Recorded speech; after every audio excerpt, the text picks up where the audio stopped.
Now this was a few verses or a few passages from the Quran, from the Maryam chapter, describing events that happened in her life. Can you briefly summarize what he was reading? As the viewers may have read on screen while the ayat were being recited, these are very beautiful ayat that are talking about a miracle, which is the conception and the birth of the Prophet Jesus, peace be upon him, and about the character of his mother, peace be upon her, how she was dedicated by her parents to the service of the temple, and how the angel came to her in her worship in the temple and gave her the news that she's going to be bearing a child.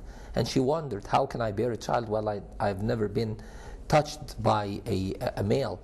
And he said, this is the will of God.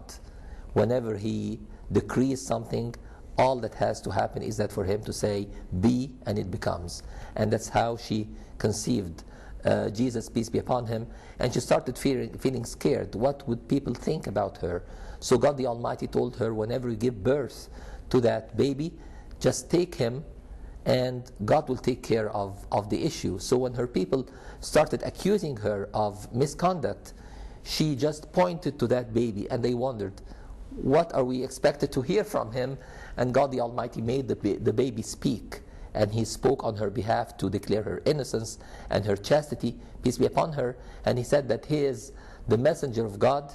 And there's a very interesting part of this surah. We as Muslims believe that Jesus, peace be upon him, of course, is a human being. He is the son of Mary. He was born without a father. And we believe that he was, at the end of the first part of his earthly life, he was ascended to heaven. He was not crucified, he did not die. That's our belief as Muslims. And we believe that before the end of time, Jesus, peace be upon him, will come back to earth in his human form, and he would rule the earth according to the rules of Islam, spreading peace and justice on earth.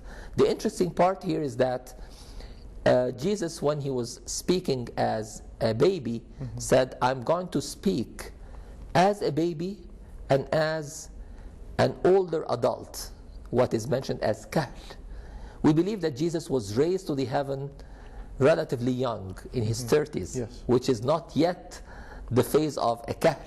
So this is another prophecy that Jesus, peace be upon him, will come back to earth and would live on earth as an older, mature man and rule the earth in this way. So God the Almighty describes Jesus, peace be upon him, as peace, and that peace is going to be on him on the day of his birth and the day of his death, which is after he comes back in the second coming, ruling the earth, as I said before, with peace and justice, and then he's going to die and he's going to be buried on this earth. Many Christians listening to this will be absolutely shocked at what you're saying, that Muslims actually believe that Jesus is up in heaven and he will come back. I actually mentioned this to a Christian friend of mine, and his mouth was wide open. He could not believe anything that I was saying. And again, this is unfortunately because of misconceptions about the Quran. People who have not read the Quran, people especially in the last few years, especially after 9/11, people started attacking the Quran and taking words out of context and attributing them to the Quran and attacking the Quran accordingly without even having read it. Now, before we have Brother Kamal read more passages from the Quran, I want you to elaborate a little bit more on how he is reading the Quran. He is reciting the Quran. It sounds like somebody who's never heard the Quran being recited before, that he's singing it. Do Muslims typically read the Quran or recite the Quran in this fashion? Do they incorporate musical instruments in the background, as some of the churches and the Christians do? How is it different or similar to other faiths? Muslims are encouraged to beautify their voice whenever they are reading the Quran, to read it in rhyme, just as Brother Kamal was reciting it in a very beautiful way. And especially in large gatherings, the one with the best voice who can recite the Quran in a way that touches the hearts and the minds of people is the one who is encouraged to lead the prayer or to recite the Quran, and not someone with not so beautiful voice. But the answer to the second question, There are no musical instruments whatever that accompany the recitation of the Quran. In fact, it's a serene recitation, and Muslims are encouraged whenever the Quran is recited to listen attentively and try to ponder on these ayat. So this is another way for them to be able to concentrate on the meaning of the ayat that are recited in a very melodic way, if that's the right word. Now, Brother Kamal, if you don't mind, we also have our second segment here that we want you to read is from the second chapter or surah, which is the cow, Al-Baqarah, and he'll be reading a few verses from there, verses 278 to 283.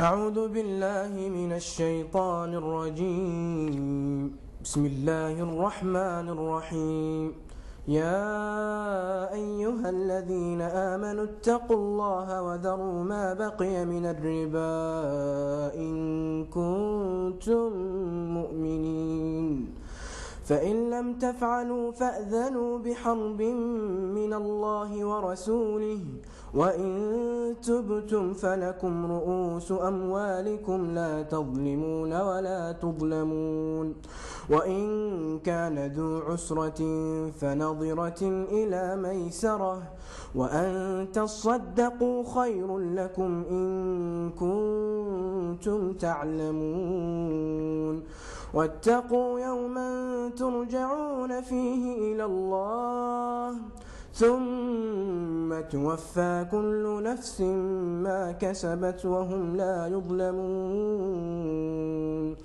يا أيها الذين آمنوا إذا تداينتم بدين إلى أجل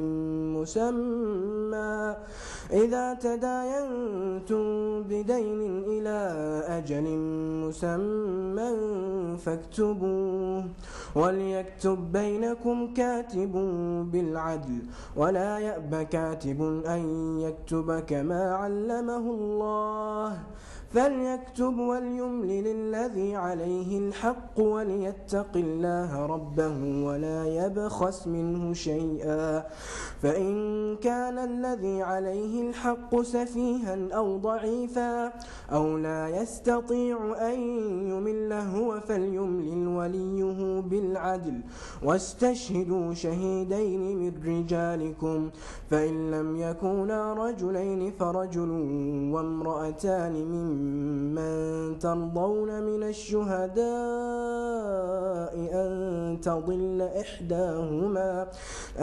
تضل إحداهما فتذكر إحداهما الأخرى ولا يأبى الشهداء إذا ما دعوا ولا تسأموا أن تكتبوه صغيرا أو كبيرا إلى أجله ذلكم أقسط عند الله وأقوم للشهادة وأدنى ألا ترتابوا إلا أن تكون تجارة حاضرة